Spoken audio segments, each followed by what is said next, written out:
So the stories that we tell ourselves, and a lot of times we tell stories that do not serve us in a positive way. Do you recall the moment that dissolving happened? Like, is there a specific moment where you in a specific meditative state, or was it in that toilet? Like dissolving in the toilet. Yeah, to be clear, I wasn't in the toilet. But flushed it all the way. I don't know if there was. If there was a specific moment, it was sort of a gradual process. There were many moments. There are many.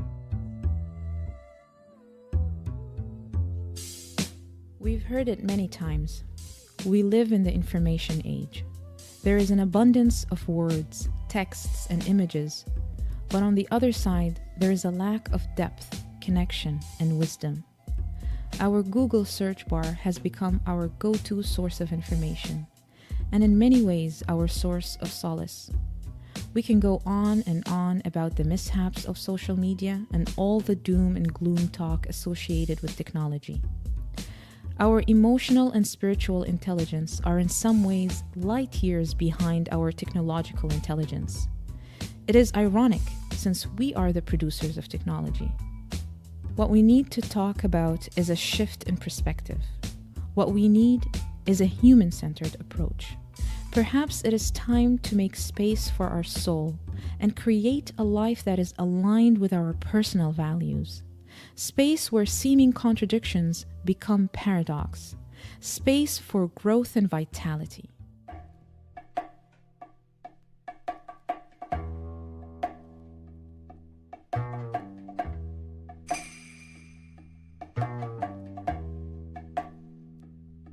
Welcome to the Soulspace podcast. We are your hosts, Adrian and Thal. In our first episode, we talked to Jay Vidyarthi, an award-winning UX or user experience designer and researcher, named by Forbes as one of the top 10 world-renowned meditation experts. Jay specializes in using a human-centered approach to creating useful products, services, and systems. He led the design team behind Muse, a brain-sensing headband that introduces mindfulness through real-time neural feedback. In today's conversation, Jay tells us about his recent journey where he and his wife left their city lives and set off on an adventure to find more purpose and connection. They didn't know where they were heading. No timeline, no itinerary, just their car and an awareness of some of life's big questions. We hope you enjoy his story and his surprising discoveries. It is our pleasure to bring you Jay Vidyarthi.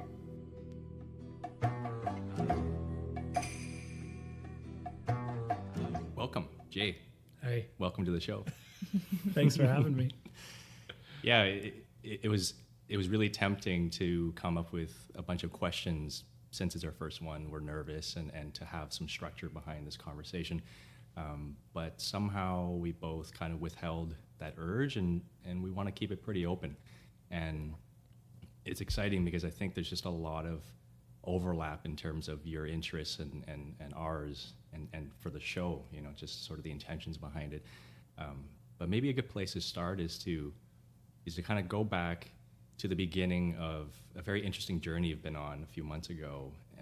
Talk about sort of the genesis of it, how you were inspired to embark on this journey, and give us some color as to what's been happening to you. Yeah. So let's go to the Isle of Skye in Scotland. It's a beautiful island. And my wife and I lived in Toronto, decided to go on a vacation there. Something about Scotland was calling to her. I don't know. I had done a lot of travel to like tropical places, but it's a bit more rugged up there. And I'd been to Scotland before, but mostly to like Edinburgh and the city, going there for work. And obviously the work is in the city. So we flew right into Inverness, which is like the kind of the capital of the Highlands, took off to the Isle of Skye directly, which is what people usually do as a day trip. And we just got a cabin on the Isle of Skye for a week. And we just sort of lived there amongst, this overwhelming feeling that almost every day at some point, this feeling that this is one of the most beautiful things I'll ever see in my life, And I've done a decent amount of travel, and there's not a lot of places where I feel that power. And I think part of it was that it was a little bit underpopulated. Like it wasn't overrun with tourists. Maybe there's a couple over there hiking once in a while, but mostly pretty abandoned. I remember this one moment where walking the coral beach. This is a beach made of corals. There's like a rainbow, and the clouds are so close to the earth, so you're seeing these like rays of sunlight over the ocean, and I'm watching the sun not set, but like the sun is behind the clouds. The sun is coming out from behind the clouds just as it's about to set. So there's like a little strip of visible sky between the land and the clouds, and the sun is like coming out and setting at the same time. And I'm watching this, and there's no one else around, and I'm like, it's just in awe of the sheer beauty of this. And that night we went back to our cabin, had a glass of scotch, and we put the fire on. And we were watching the fire the way we maybe watch TV in Toronto. Wow. Like we'd sort of come home, put the fire on, and just sit there and watch it with a glass of scotch. And we were looking at it, and I don't remember if it was my wife or me, but someone was like, just in the moment, like, what the fuck are we doing in Toronto? Just, like, this is so much beauty in the world. And that conversation spiraled into realizing we came to Toronto for certain reasons that were no longer, certain opportunities that were no longer a part of our lives. And now we're living in this ridiculously fast-paced city, working jobs we don't necessarily like that much to pay for the rent to live in this city, and generally are quite stressed and overwhelmed. And there was just this moment where we came back from that trip, and it was so clear to us that we needed to leave. We needed to do something different. And then the mission became, well, let's figure out what to do. Do we quit our jobs? What do we do about money? How do we make this work? But from that trip onward, it wasn't a question that we were going to leave. It was just now logistical. It was like, okay, where do we go? What do we do? But we knew we were going to mix things up. And so, I think I owe a lot to that beautiful sky. It's a well-named island, the Isle of Skye, because truly the sky is just epic every day there. Like we saw rainbows and just sheep prancing in the fields, and it was just unbelievable. So walk us through those 5 months. So you got this inspiration from just the sheer beauty of Scotland, and now you're back in the city and back to your normal lives at the time. So what was going on in your heads, and how did that conversation continue to you finally deciding to make a move? So there's definitely self-doubt and desire to sort of keep that fire burning. And at some point I realized that the job that I was in was really not a fit. And I don't know, my wife might see it differently, but for me it was like, if I just quit this job, then I have to do something, because I won't be able to, I have savings and stuff, but the way I think about money, it's like if money's not coming in, it's very irresponsible to be spending it. So if I just quit this job, I'm just going to make space. And this is something I've experienced in my life before, that often we have all these ideas of things we want to do, but we don't make space for them to grow. And, I feel like a very powerful metaphor is the way plants grow in a garden, which is that, like, if you don't clear that space for a new flower to bloom, then nothing's going to bloom. And so we often just fill our days up and then say, oh, I would love to read that book, but like there's no time. So I knew that if I just got rid of that job, it would just, light a fire under our asses, and we'd have to figure shit out. Pardon my French. But we would have to. So I just quit. So I went in, and my wife had more doubt than I did at this moment, but I was just like, no, we have to do this. And so I quit. And like, she had doubt, but she also kind of really didn't like her job at the time. So she was also really excited at the idea that we might do something. And then as we actually started to take these steps, she became very, very excited about like what the possibilities were now that we had space to explore them. So you were the first one that made the move, so you quit before she did? I think so, yeah. I think that's right. Though we do things together. So like, I wouldn't have done it without her blessing. Right. But I certainly was like, I won't get into specifics, but there was some stuff going on at that job that I was like, I needed to get at. So I was like, yes, I need to do this right now. And she's like, well, slowly make my decision. But yeah, I was pretty quick to it. It's just, it's amazing because there are a lot of people out there that are working jobs that they don't like and have a hard time making that decision. So it's amazing to hear your rationale behind it and how you overcame that self-doubt. There's two things you should know about me. One is that I've jumped off cliffs before. Yes. And they have been very challenging and not necessarily, quote, successful in the way society deems success, but they've been personally successful, that they have transformed me. I dropped out of university to go touring with a band once. I quit a cushy consulting job to go to graduate school. And those were both things where like my finances went in the toilet and my future prospects went in the toilet, but I grew as a person and ended up putting myself in a better position in the end. So that's one thing. And then the second thing is that I'm very fortunate. I'm just very lucky to have a safety net. And so I'm able to operate in a place where I am not at like dire risk of like, I'm not going to end up on the street. I have family that I could go in with, and that allows me and enables me to do these things. But I also feel like I've reached a point where I feel like it's a responsibility. My father immigrated from India and grew up in a rural village with nothing. And,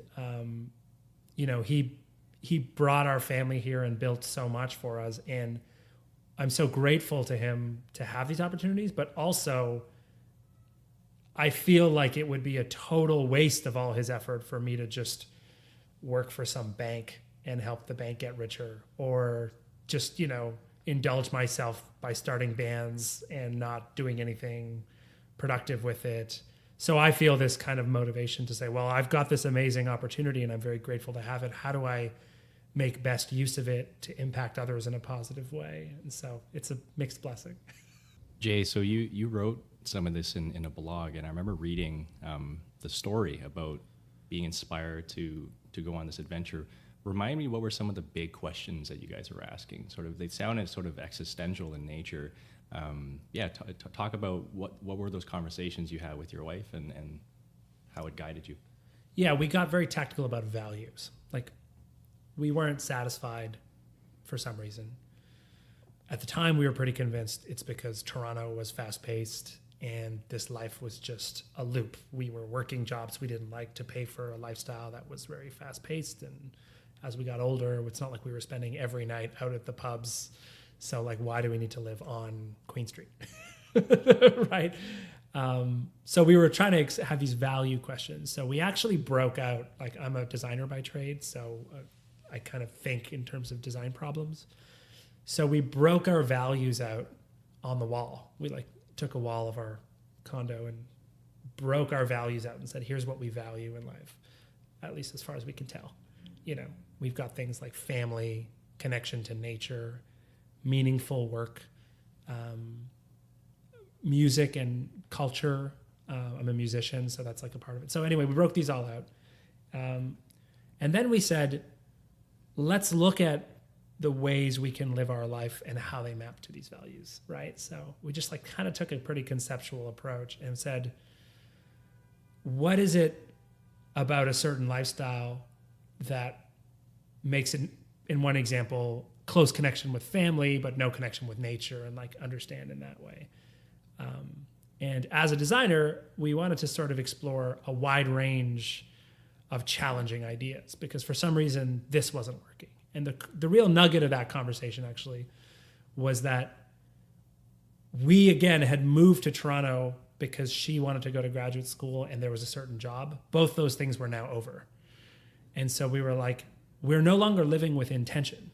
We're just here in Toronto now. And we're sustaining this lifestyle for no reason other than to sustain it. There's no higher purpose or reason, So let's bring intention back into our lives. Let's make an intentional decision of this next chapter and try to maximize the values that we're trying to live with. And those are both personal values, things we enjoy and our loved ones, but also external values, meaningful work and contribution to society and the world in a way that matters. So that's kind of the shape of the conversation. And we literally did map it on the wall.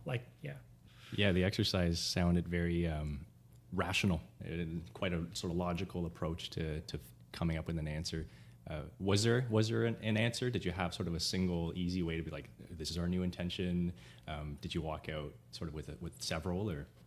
Yeah, I think the emotion took place in Scotland, and then it was that design thinking methodology that said, I know how quickly those moments of inspiration can fall. So we might get inspired and we want to do something, make some change in our lives. And then 3 days later, we're just like, back to looking at our phone, right? But that's something I've learned as a designer, that I work with a team. We have a moment of inspiration. And I said, let's get operational about this. That's how we're going to actually take this inspiration and actually have an impact. So we walked away from that workshop with a couple of insights. Like, I think we had a bit of an answer.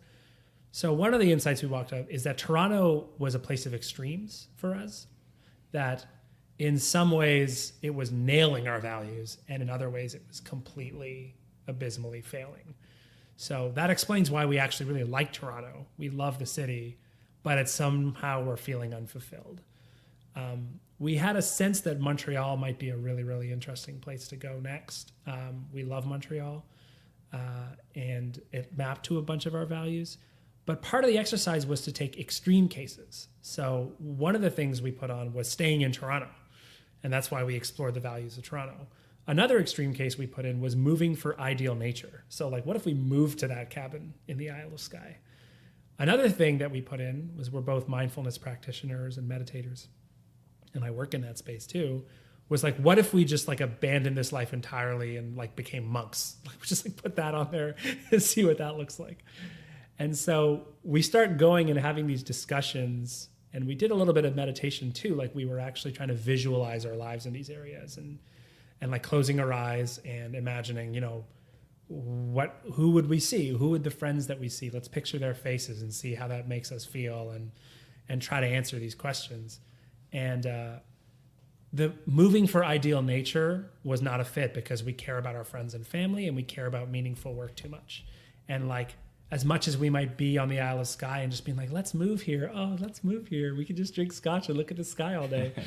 But the reality is, I'm not going to be fulfilled farming. I have a certain intention of making the world a bit more mindful and a bit more compassionate, and I'm working towards that in my career, and I'm not ready to abandon that. And we care so much about our family and friends that the isolation almost wouldn't be worth it. I'm reminded of the quote at the end of the book, Into the Wild, that the character writes there, where I can't remember the exact words, but he just says, like, all the beauty in the world, it's not worth anything if you don't have anyone to share it with. And so there's this sense of like, we could move to the Isle of Skye, but I would never see my nephews, not worth it. But the big surprise was the idea of living like monks was like stellar for our values, because even in values like meaningful work, or like starting a family, which was something that we were thinking about as a potential future value, we were like, there's no question that intensive mindfulness practice will better suit us for meaningful work. It'll equip us to navigate this complex world and try to produce meaningful impact. It'll better equip us to be good parents. And we were just like kind of sitting back, looking at that wall we had created and being like, uh-oh, there's this row here that is terrifying. But because of this rational approach, it's hard to deny that a monk's life, like exploring a more monastic lifestyle, is something that is a question we both have that aligns with our values that we've never really explored. I mean, we've been on short retreats, a week or two, but we've never really explored that. And so that was kind of like our answer in the moment. So was that the first thing you guys did then? Was you decided the monk's life? That's sort of the first one to experiment with. I think it gave us a good like operational plan to actually get out of this, because it's hard to just pack your things up and just go. So having at least some direction helped us actually follow through. So once we did that, we actually, I think, lost a lot of the self-doubt. We became more confident, and we went through the plan. My wife, Krista, she quit her job. We put our stuff in storage. We told our landlord we were moving out. I remember our landlord was like, so where are you moving? We were like, we don't know. She was like, what? I was like, don't ask. But we actually started to get operational, and then it started to feel real. And the momentum of it was clear because we just knew that we needed something and we had a direction to go. And I'd been aware of a certain monastery that was kind of a good fit through my work. And so we started a conversation with them, and it started to happen. And it was like a bit like, are we really doing this? Are we really just abandoning everything? Like, we don't have jobs now. Our apartment expires at the end of the month. All we have is like our car and some suitcases. Like, are we really going? And we did, and we left. Yeah.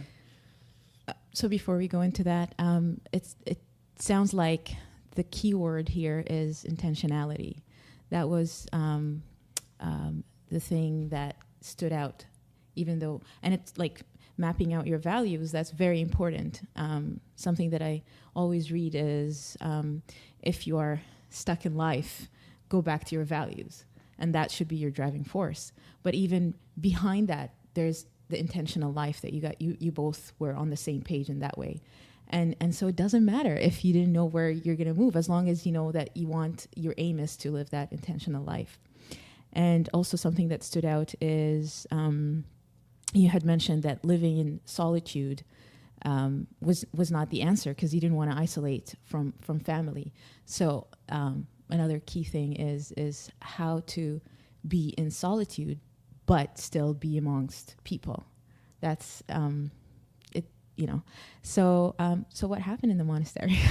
Exactly that. We experienced solitude amongst people. Amazing. That's what monastery life is like. Right. It's a lot of the people there live like that. That's their life. We're visitors. We're coming to live with them for a few months. Some of the people there had been there for years, and the lifestyle is quite dramatic. Hours and hours of silent, solitary meditation every day.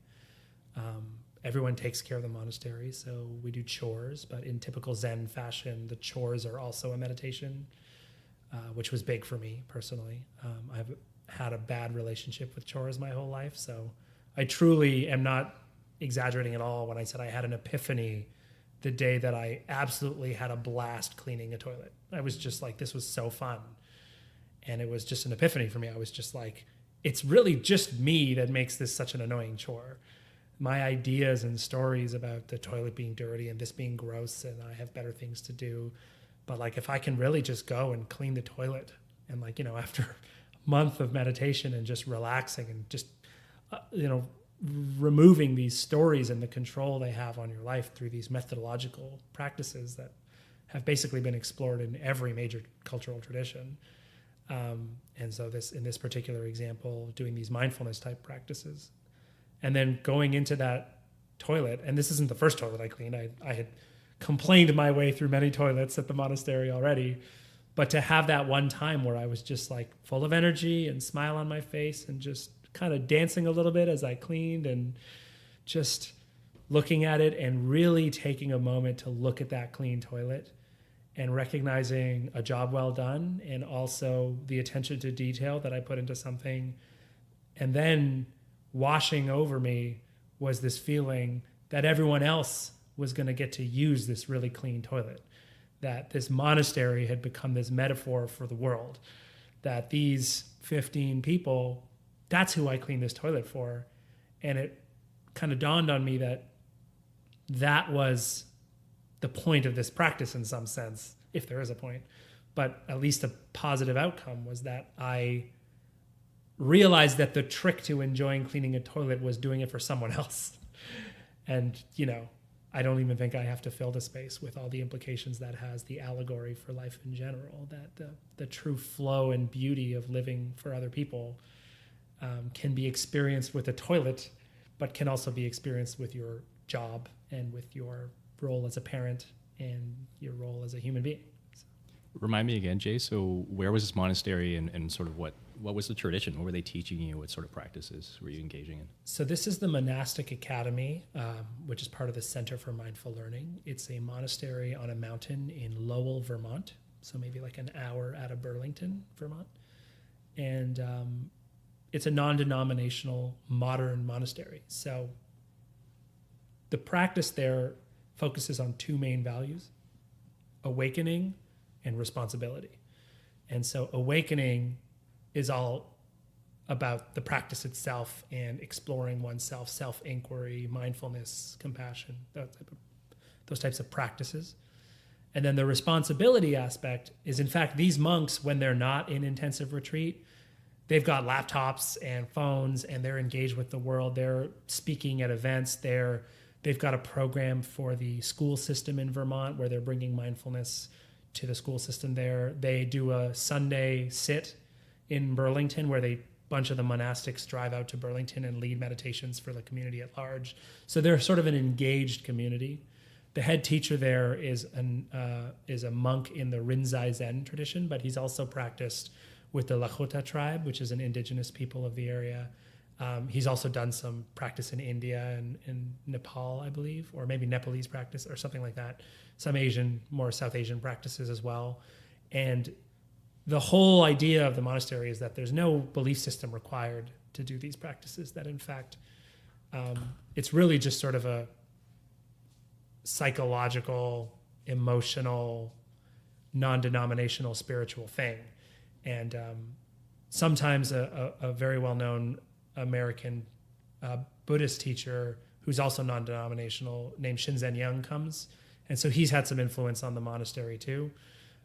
Mostly in terms of the language we use to talk about different techniques.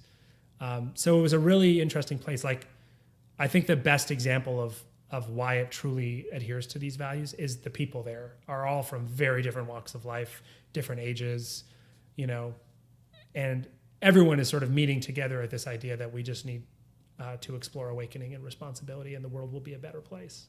So what other types of people were there that you meet? Oh, it's tough to categorize people. Yeah.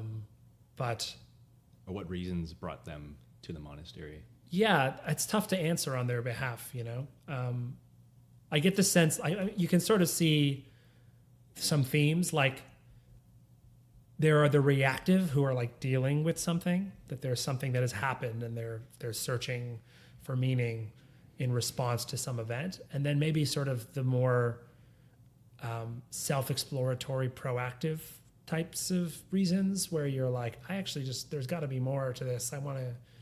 This is probably more my category that I fall into. Like, I just got to be more, I want to find more in life. So I'm going to go and do this exploration. But all of that dissolves away once you show up, and the reasons are irrelevant because we're all just sitting in a room with our eyes focused or closed and trying to, practice.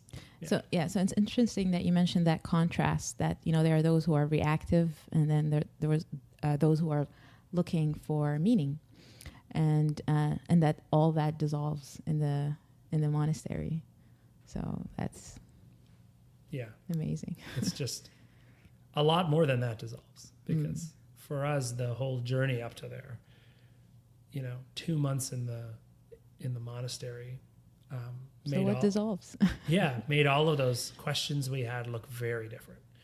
All those questions about Toronto, about Montreal, about Isle of Skye, about life, about jobs, about meaningful work, all of those, everything sort of looked very heady. After 2 months of practice, I just saw my parents have gifted me with this very conceptual mind, which has served me well in some respects.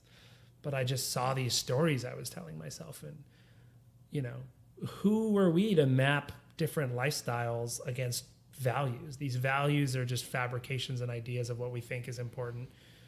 Our mapping of Montreal was just some illusion of what Montreal was like when we went to college there.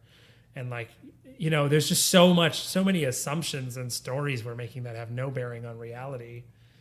And so that all dissolved too. Everything dissolved.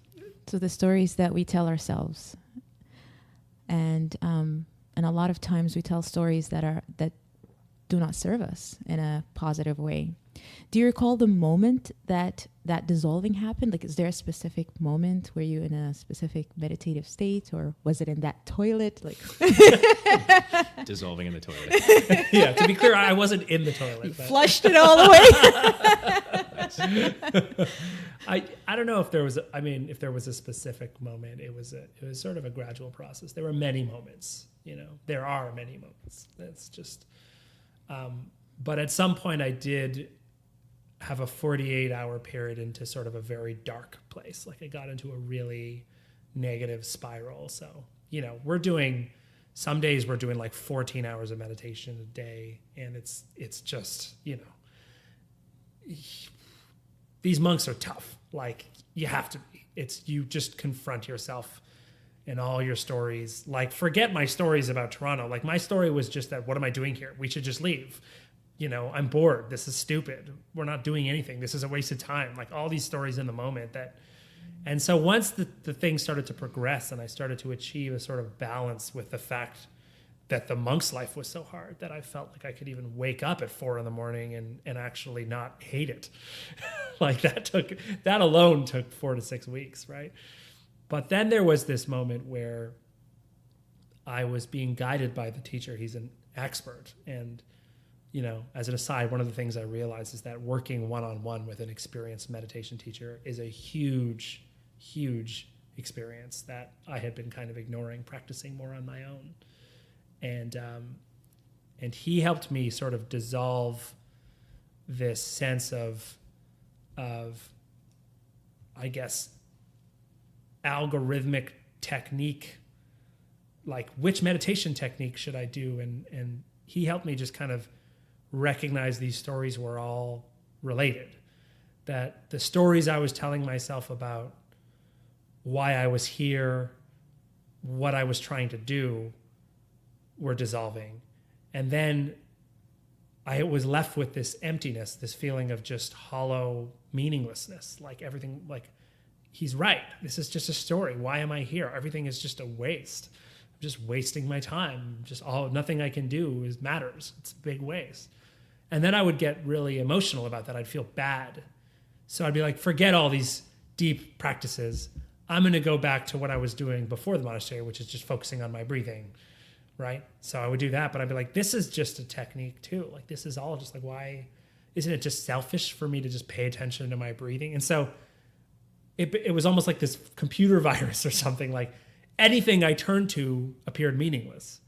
And I was really like freaking out about it. Cause I was like, I can't even, my wife's there and we were on a silent retreat. So I wasn't able to talk to her. And I'm just like, it's just meaninglessness everywhere. And like, I don't understand what to do about this. But at some point there was, if there is a moment, there was a moment where I realized that this was not a bad thing.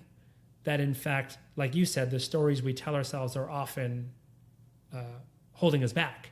So what if I take this, ray gun of meaninglessness and point it back to Scotland, back to Toronto, back to all of these questions I'm asking myself. And then I just had this incredible euphoric 48 hours of just shattering through all of these meaningless stories that have been holding me back and guiding my behavior. That sure, it was very heartbreaking to see the meaninglessness of some of the things that I held dear, but it was also empowering to shatter the meaninglessness of some of the illusions that I've been holding for years. Jay, you mentioned, so during the 48 hours of that dark period, mm-hmm. you consulted the teacher. Was there something that he shared that you remember that kind of helped kind of move you towards the epiphany? In the monastic lifestyle, you consult a teacher every day, sometimes twice a day. And so he generally was pointing to, I've done a fair bit of meditation before this, and he was very skillful in not like saying anything. So it's hard to like, it's not like something that he said. It was about the kind of long progression of noticing what I was doing and helping me point that out.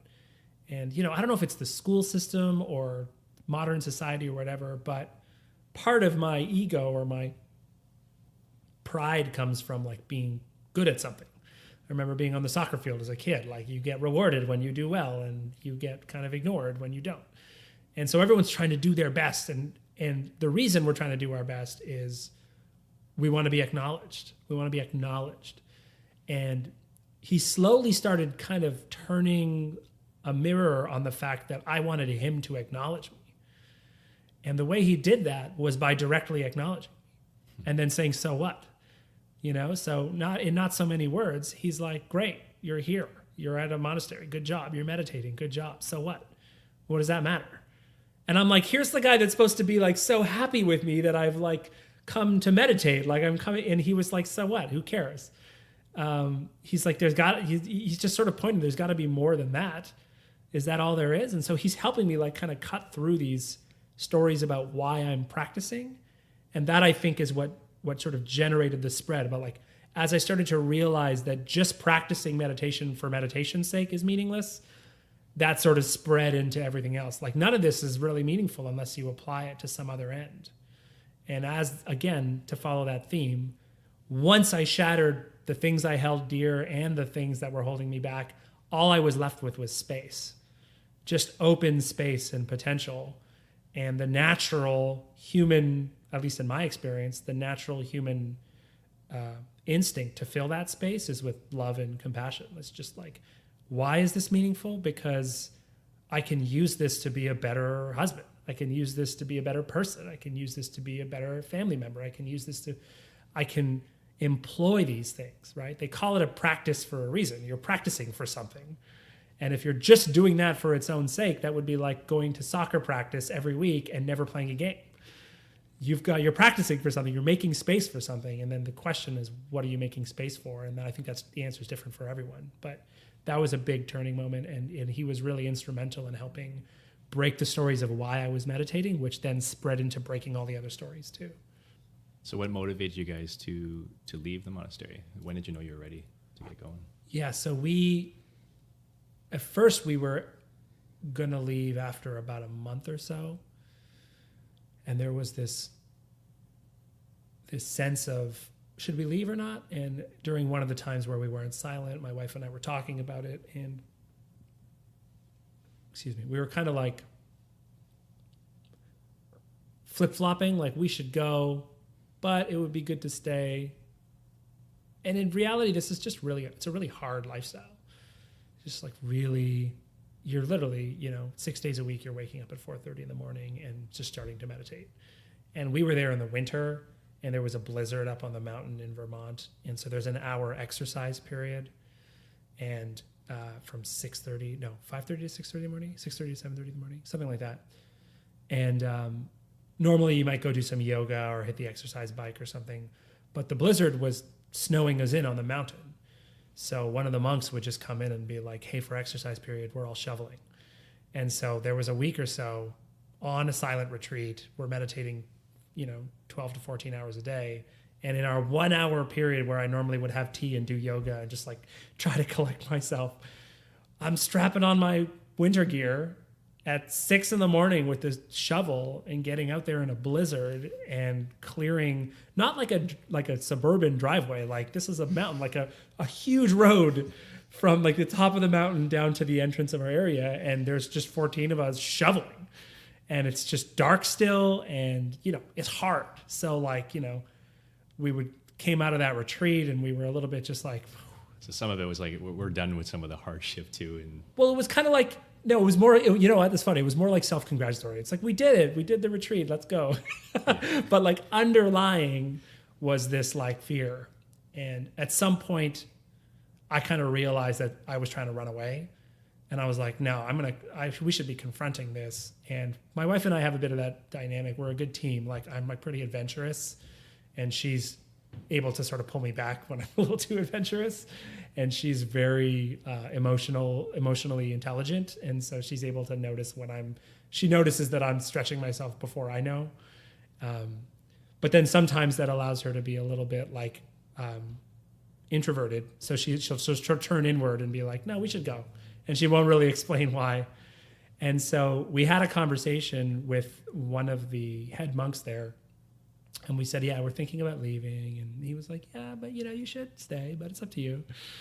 And then, so we had another conversation about it. We decided, listen, we got to leave. We'll go do something else. This has been an amazing experience. Glad we experienced it, but we're not going to be monks the rest of our lives. I think that's clear. So it's time to go. So we're like, okay. And then we had planned another conversation with the monk. We show up with the monk and he's like, so what did you guys decide? And then my wife was like, I think we're going to stay. Like in the middle of the conversation, like that, I was like, what?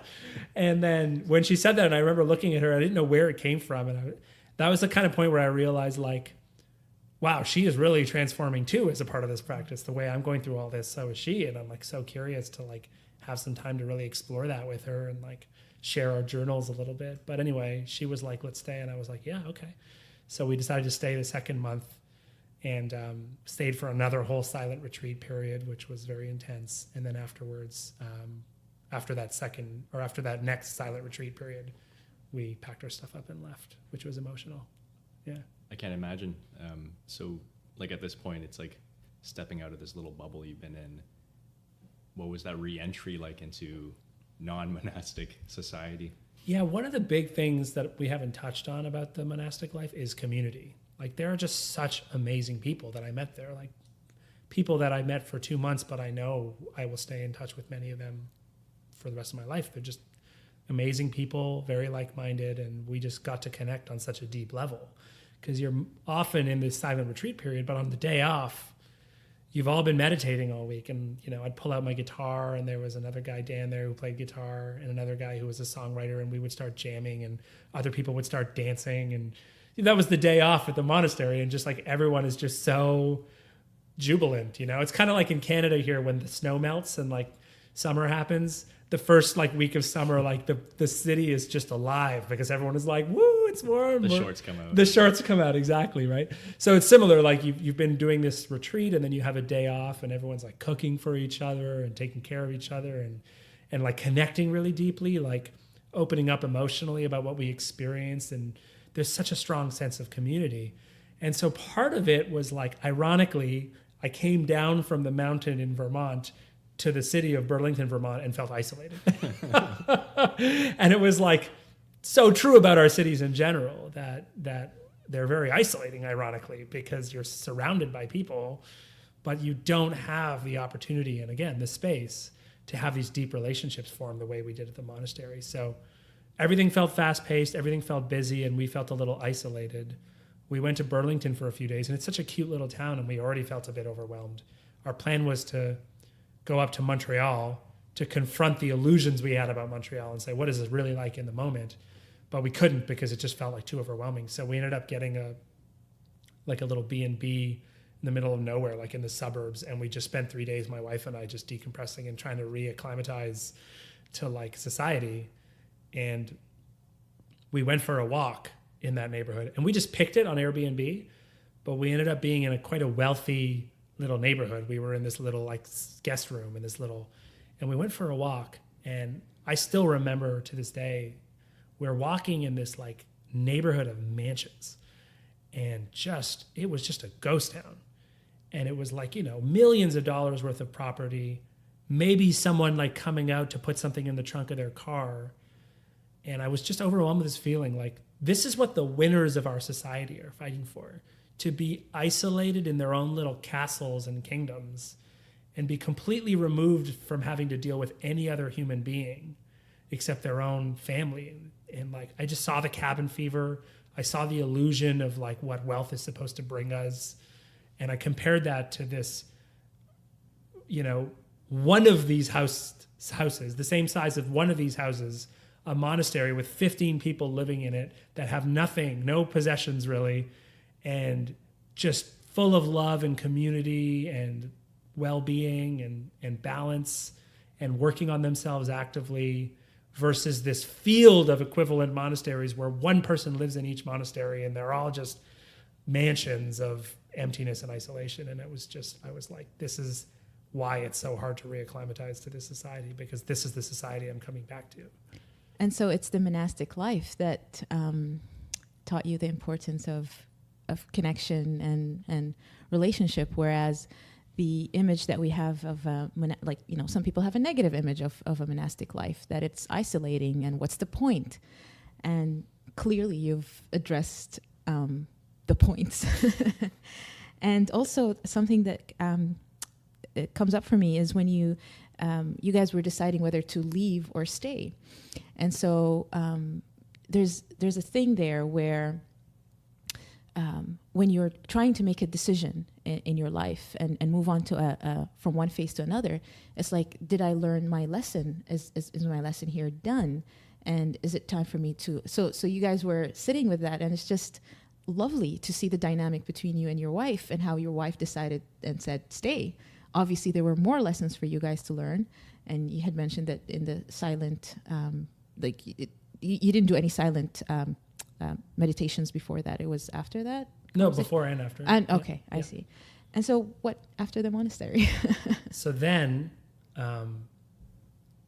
when we had talked about leaving, we had this dream of, it's actually something we've talked about for years, but of driving to the Atlantic Ocean, like getting out into the Maritimes. But because of what you just said and the power of connection and how important it is, we actually decided to go spend quality time with family.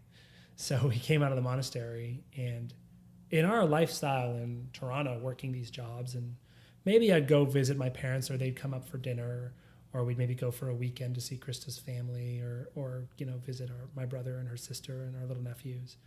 But not really any quality time. Like, it was always a couple of days. So we spent like a week plus with each of our close family members in the area. So we lived basically roomied up, and it was beautiful. We got to spend real time. We got to become part of the family a little bit and just hang out and, help take care of some things, and, take care of the kid while my brother and his wife went for a movie, and and also just spend some real quality time talking about all this stuff and sharing and just in a way that we hadn't enough. I don't know how else to say it. We just hadn't enough. And it's so beautiful. And I feel like we've been closer with all of our family as a result of this journey.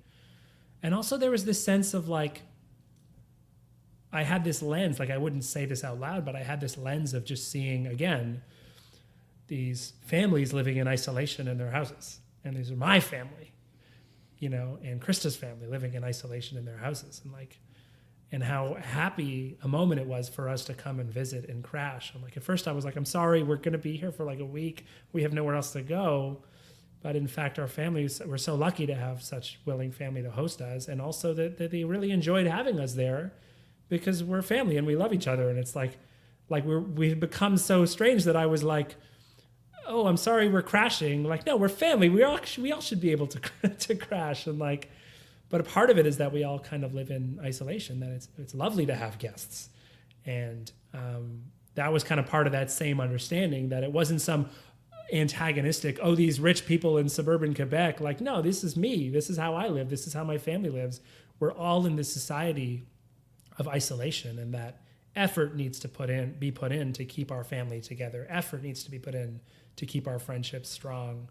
And that's that huge lesson of connection and relationship and its importance. So after we did that, then we drove to the Atlantic Ocean. So we actually made the trip, and our intention was to not plan anything ahead.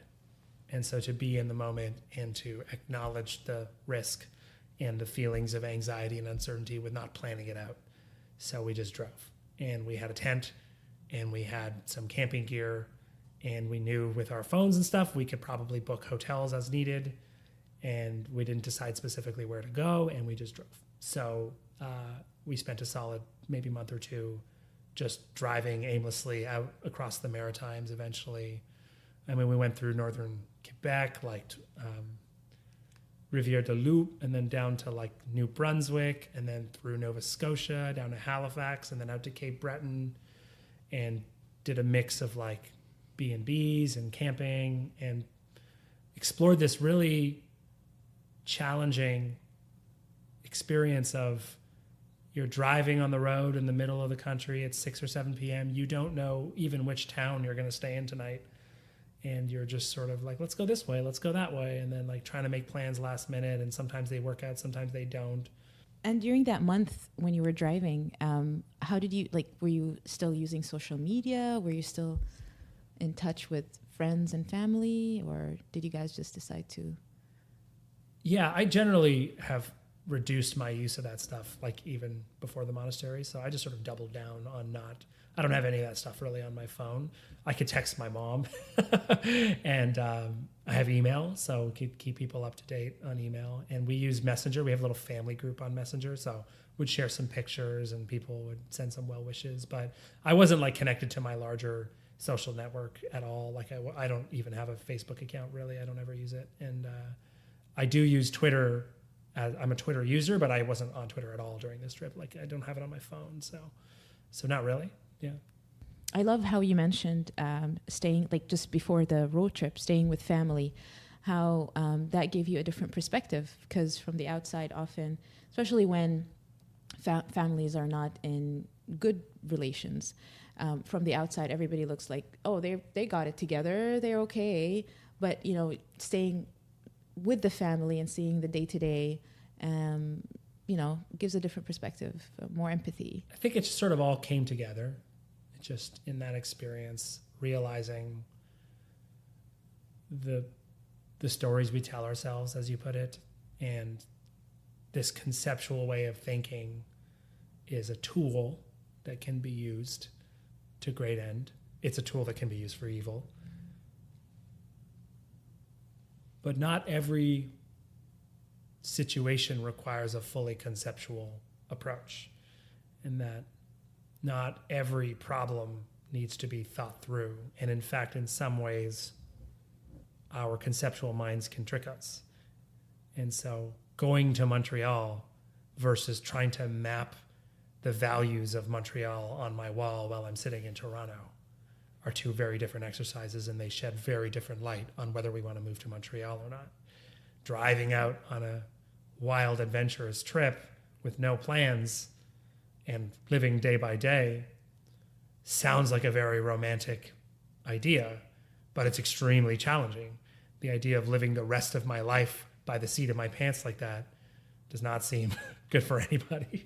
You know, like it was a interesting experiment, right? Like going out to the ocean and spending some time out there, nature is just not conceptual. It just isn't.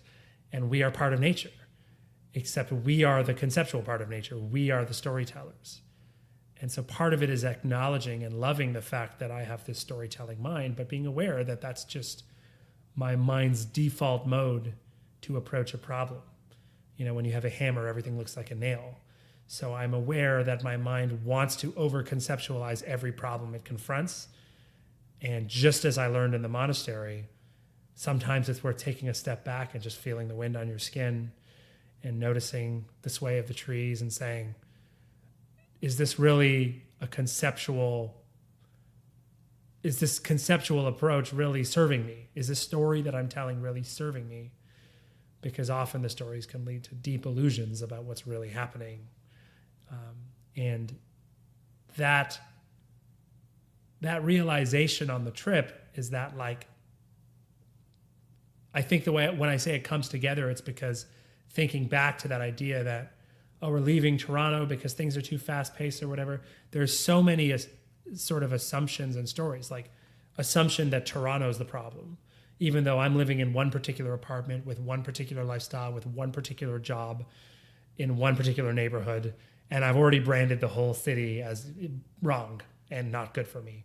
The idea that Montreal is so beautiful and we should move there based on some memory of how my wife and I met in Montreal back in our college days, versus walking around Montreal and actually looking at potential places to live, which we did while we were there, and saying, Montreal is just another city. It's, you know, it's a beautiful city. It's great, but it's not like the answer to everything. I'm not going to move to Montreal and everything is just going to be perfect. The grass was just greener, you know? And same with driving out to the country and living a vagabondish life, you know, and spending the road trip, like living in the monastery. All of them have their ups and downs. And the idea that any of them are going to be the absolute answer that's going to solve all my problems was just a complete illusion. And it was a complete example, or maybe a perfect example, of my mind's propensity to paint things black and white. I love it because, I mean, you mentioned it's so easy to romanticize this sort of an experience. You know, you read about it in novels or you watch it on, you know, in movies. Or hear about it on a podcast. That's right, yeah. I mean, yeah, for listeners, just like, oh, that, you know, that sounds great, but I can never do that. But to hear, often these insights aren't always so profound. You know, I remember reading your article about the decision to return back to Toronto, and how, you know, honestly, there's no real pearl of wisdom that you can come back with to share with people that are like dying to hear. So what's the secret? What's the secret of happiness and meaning? And but that the acceptance of not knowing sounded like a big sort of perspective shift for you guys. Absolutely. Like, I think when we were mapping this stuff out on the wall, I mean, I was taking a design approach. I was trying to find a solution to some deeply emotional, spiritual discomfort that I was feeling. And, I think what I learned is that there is no answer. There's no answer to these questions, that like, we are human beings, we're individuals, and there are things that can help us feel more connected and help us live more meaningful lives. And there are things that challenge us and things that distract us, lots of things that distract us. But the idea that I'm going to sit there with my wife on a whiteboard with a bunch of Post-it notes and solve it is just a great little visual example of the way many of us think, that we just confront an obstacle or confront some discomfort or some pain and think that, oh, I just need to fix things up a little bit. I just need to change this, change that, and then everything will be perfect. And then lo and behold, everything isn't perfect. Whereas what happens when you're stuck doing 14 hours of meditation a day, or it's 8 p.m. and you don't really know where you're going to be sleeping at night and no one seems to be answering the phone, like, there may not be a solution, but that's okay. And accepting that in the moment and facing it and putting yourself in situations where you can face it can really train you to be more at peace and at ease, and ultimately to serve others, because now you realize that we're all in this together, that it is through the community at the monastery, or the lovely hosts that hosted us, or the incredible, nice people we met on the road, and our families, and how amazing they were to share their lives with us. It's through other people that we can find meaning and purpose. And even as I go back into the working world now, like, it's through these incredible organizations that are trying to do amazing things that I'm able to do amazing things. It's not a solo journey. I don't deserve full credit for anything that I've done. And that realization that there's no answer, if you really examine it, and I mean, like, not just think about it, that's my whole point here, not just think about it, but like, if you really examine the fact that there's so much unknown, the inevitable conclusion is going to be love and compassion and community. And that's, I think, what the world needs more of. And I think another great example of this was, while we were on the road, I was doing a little bit of kind of remote consulting and advisory for an amazing organization that's fully value aligned. It's in the mindfulness space. And they wanted me to work full time for them. And they're in Wisconsin, Madison, Wisconsin. I'd never even been to Wisconsin before I went to go visit them. And it was amazing. Like, my mind, I just watched my mind turn the infinite potential of the universe. Here we are in a car in New Brunswick with no apartment to our names. Our stuff's all in storage. We could do anything. But I spent days just being like, Wisconsin or Montreal, Wisconsin or Montreal, Wisconsin or Montreal, pros and cons, or like, let's build a decision framework. And I just kept watching myself fall into this pattern and being like, these are not the only two options. And I don't know anything about these options. I don't know what they're going to be like. This is not the way to make this decision. And so the idea that I'm going to sit there in that car in New Brunswick and be like, Wisconsin, it's ridiculous. Like, I don't know anything. I need to visit. I need to go meet the team. I need to spend time in Montreal. I need to think about my life. I need to think about my wife. I need to think about our plans. And like, I need to not think. I need to make space to recognize that whatever answer I come up with is not the answer. There is no answer, that I have to just use what limited perspective I have of the universe to push forward in a way that I think will serve that universe the best, serve others. And part of serving others is making sure I can serve myself too, so I'm in a position to serve others. So it's like a perfect example of how I just watched the conceptual storytelling mind just take all of this wonderful exploration that we're doing and reduce it into one or two potential options just because some job opportunity came. This is so important to apply in our lives. A lot of times we become stuck because we don't surrender to the process. And the biggest lesson here was that, you just surrendered to the to the process, basically. And yeah, it's amazing. As you're saying that, I just had this visual of, you talked about the infinite choice and that expansive imagination that was available, and it sounded like within like a split second it just collapsed down to a sliver, but how quickly that can just all vanish. And so these practices you've been talking about, how necessary it is for us to perhaps have sort of structures in our lives to ensure that we keep space open, right? So we actually sort of design into our lives to have space, to keep things open, to allow it to continue fermenting before we haste to acting. What I want to hear from you, just sort of relating to your expertise as a designer, right, as a user experience designer, is how you're sort of applying that right now in this phase of sort of reinvention, it sounds like, in your current career. And so how are those principles showing up, and where does it feel like you're heading towards right now? Yeah, I think the Zen tradition, the calligraphers in the Zen tradition, they draw this, I don't know if you may have seen it, like the perfect circle. It's called like an enso, I believe, and they take a brush and they do this perfect circle. And so I think that's a good answer. If I was a Zen master, I would just leave it at that. But it's perfect. But no, exactly. But the fact that I won't leave it at that reflects the discovery that, as you say, when you make that space, then the collapsing is very easy to perceive. Like, you're absolutely right. As soon as I got that email or had that conversation, I watched the universe collapse into Madison, Wisconsin, yes or no. And as soon as that collapse happened, I saw that it was a collapse. I was like, what happened? Because I had been inhabiting this space. And just that awareness allowed me to not antagonize the fact that I was thinking in this way, but just actually kind of love it, that this is who I am. I'm a human being, and this is how we operate. And so I'm watching myself go through that process, but not getting stuck on things about like stressing out about this decision, and just being open. And the team there was so lovely.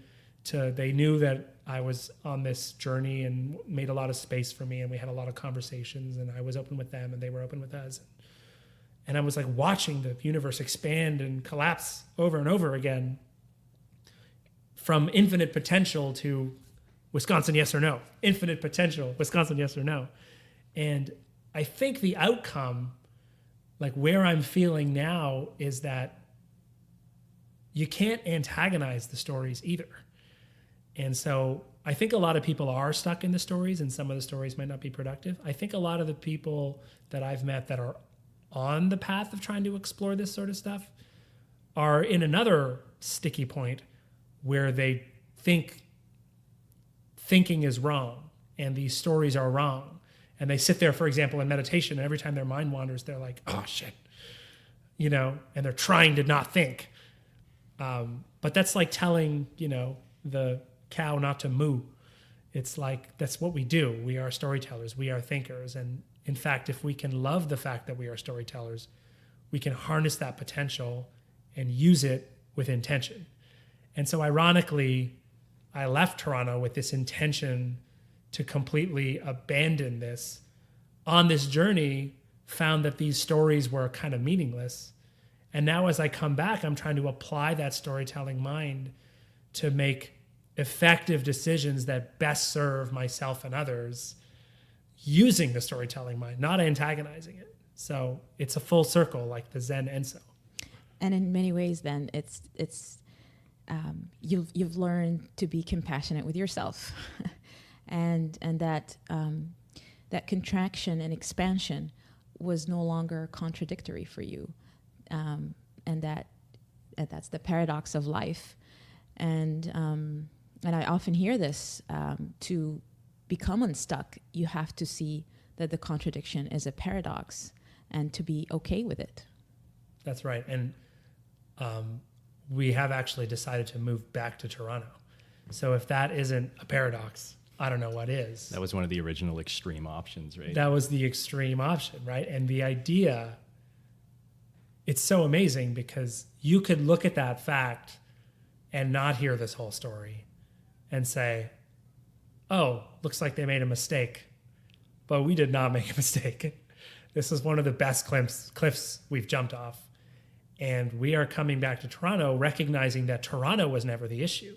It was all these little details and intentions about how we were caught up in certain stories, and that was making us do certain things and making certain choices about the way we lived our lives. Stories about what our careers were about and how we were supposed to work. Stories about our lifestyle and our, housing decisions, and stories about what neighborhood we need to live in, and renting and buying and things like that. And so it's not Toronto, it's all of that. So coming back in to Toronto, except with a completely different perspective of how I want to work, a completely different perspective of how we want to live, a completely different perspective of Toronto itself and what it means. And a huge part of that decision was the deep discovery of community, that we were prepared to go to Montreal and Wisconsin and be so much further away from family, so much further away from friends. I mean, Wisconsin would have been we don't know anyone there. It would have just been the people I met through work, who were lovely, by the way, but still. And so recognizing that, we were sitting there trapped in our minds, not trapped in Toronto. And that this was a journey to question some of the assumptions, dissolve some of the stories, form a healthy relationship with the inevitable paradox and the expansion and contraction of the mind, and come back to Toronto with a completely different internal mindset. I'm reminded of that other really great Zen saying, which is, chop wood before enlightenment, chop wood after enlightenment. I don't know what enlightenment is, but the message of chop wood before, chop wood after is the sense that I may be coming back to chop wood, but it feels very different on the inside. There's a lot more self-love, a lot more value of community, a lot more compassion. And I know, and already actually have experienced that deeper connection with family and friends as I get to spend more time and value those things more. So full circle. It's beautiful. Yeah, I feel like this is probably a good place to sort of wind down.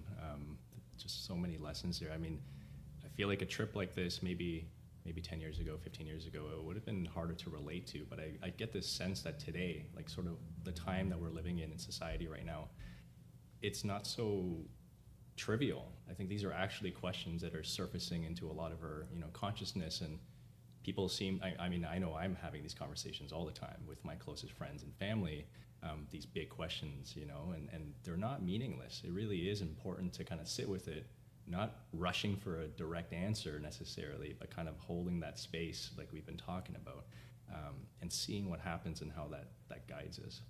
Yeah, I think we have so many questions now. I think the world is moving in a way that's demanding us to face these issues. I think our identity, our relationships, our worldviews, our health even, are all being kind of strained in new ways that's forcing us to really reflect in this way.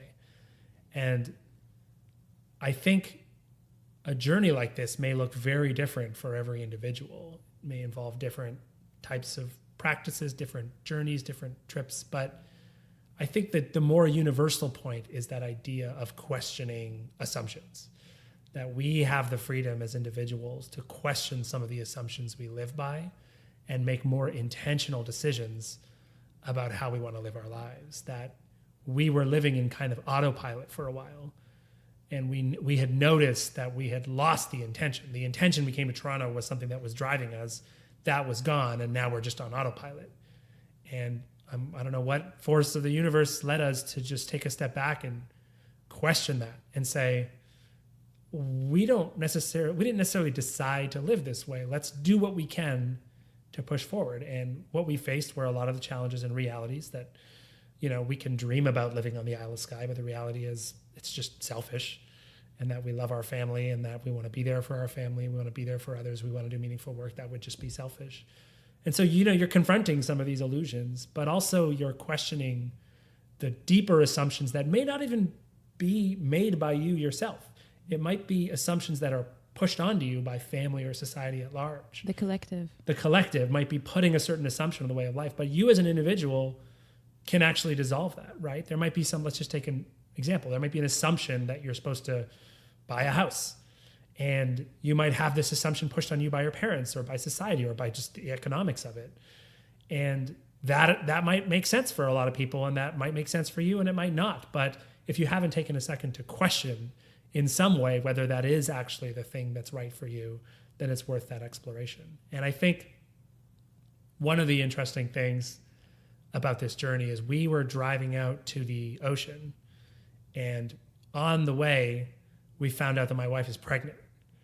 And so on the way into New Brunswick, we sort of pulled over somewhere in Quebec, I think, set up camp and got an ultrasound and met our upcoming baby at a random hospital, and then kept driving.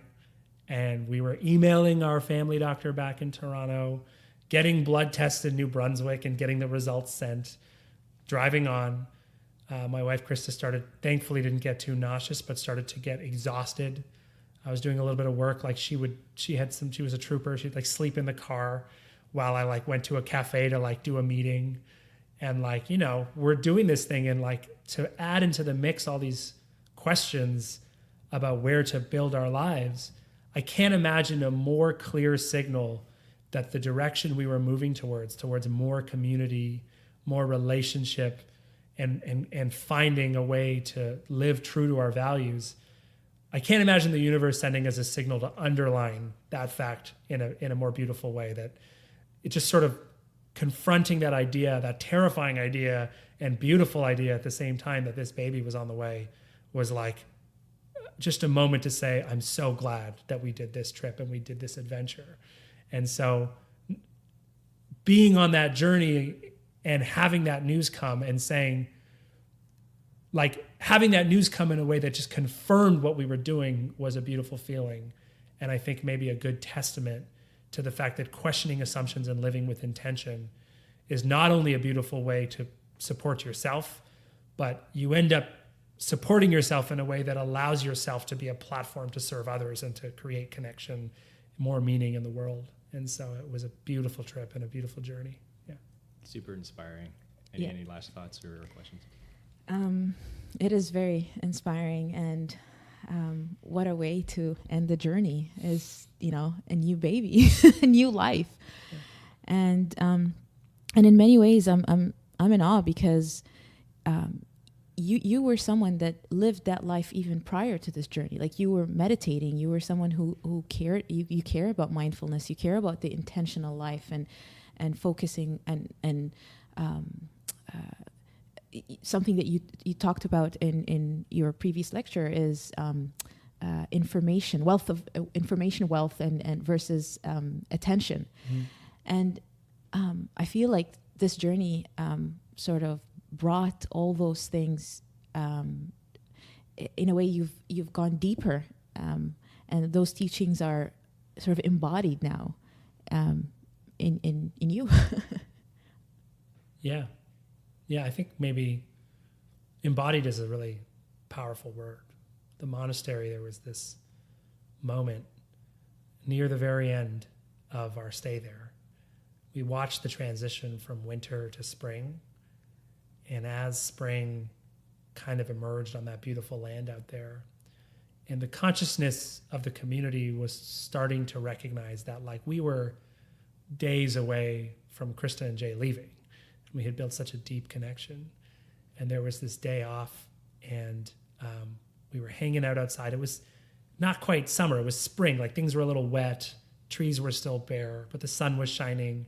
And like, remember, this is the ground that we were shoveling at 6 a.m. in a blizzard. So, and I had never seen a monastery in sunlight, like that, in the melted snow. Like I've never seen the green in the sunlight. And we're out there, and I can't remember how exactly it happened, but someone brought out a little speaker, put on some music, and I don't know, just like 7 of us just had a ridiculous dance party, like on the front lawn of this monastery. Like not just like we're moving a little bit, like we're just flailing arms and like just dancing everything out. And I remember at the end of that just covered in sweat and thinking a little bit about like the way we as humans are meant to live together and enjoying just the basic faculties we're afforded, that we go so far for enjoyment. We fly halfway around the world, that really, if I just move my body in the sun, it's like so euphorically positive. And these practices allow us to be aware of it. I get the sense that with that space, you're able to see those contractions and love them. So if that contraction is just me being self-conscious and dancing and like sharing those moments with friends, and like, you're able to really witness how fun that is, that you don't have to go halfway around the world. You don't have to drive to the monastery. You don't have to drive to the ocean.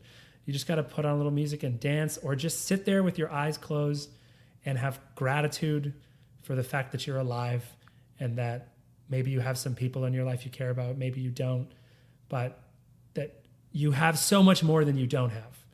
And that, you know, if you can really just find the space to be grateful and notice that, and not just think about it, but to actually experience the space so that you can truly get fulfillment from the simple things, that's a step in the right direction. Jay, that's beautiful. Thank you. Thank you so much for being our first guest. And I don't even know what else to say, but let's just keep the space open, even though we're bringing this to an end. And yeah, it's a pleasure to witness your journey. Thank you. We are grateful for this. Thank you. Me too. My pleasure.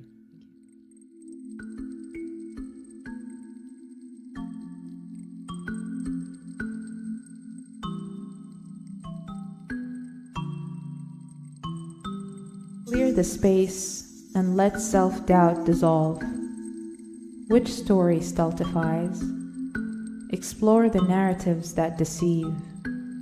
The mind blinds you, blind to your soul you are. Dissolve, dissolve. Make space for moments of darkness and light alike. A light they will make you. Ripe for connection you will be. Feed your heart with connections, conversations that feed your soul. Clear space for conversations that feed your soul. Plant the seeds for a new life. Plant the seeds.